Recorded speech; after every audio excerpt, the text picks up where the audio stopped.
இப்போ நம்ம என்ன வண்டியை பற்றி பார்க்க போகிறோம்னா NS 200ங்க. இந்த வண்டி பஜாஜும் கேடிஎம்மு ஒன்று சேர்ந்து உருவாக்கப்பட்டதுங்க. இந்த வண்டி 2012 அறிமுகப்படுத்தப்பட்டது. 2015 ஒரு வண்டி சேல் ஆகாதனால வண்டியை டிஸ்கன்டினியூ பண்ணாங்க. அதோட 2017 திரும்பி கொண்டு வந்தாங்க. எப்படின்னா டூயல் சேனல் ABS ஃப்ரண்ட் ஃபோக்கெலாம் கொண்டு வந்து வண்டியை தரமாக கொண்டு வந்தாங்க. இந்த வண்டிக்கு இன்னுமே ஃபேன் பேஜ் பிச்சுக்கிட்டு இருக்குங்க. இந்த வண்டி வாங்குறதே பாதி பேரோட கனவாக இருக்குது. NS 200னா முக்கால்வாசி எல்லாருக்குமே பிடிக்குது. NS 200 அந்த பைக்குனா. இந்த வண்டி ஒரு நேக்கடு ஸ்போர்ட்ஸு.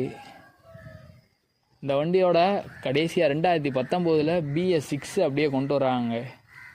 அப்புறம் இப்போ 2024 பார்த்தீங்கன்னா டிஜிட்டல் மீட்ரு நிறையா நியூ ஃபியூச்சர்ஸு கொடுத்து வண்டியை கொண்டு வந்திருக்காங்க.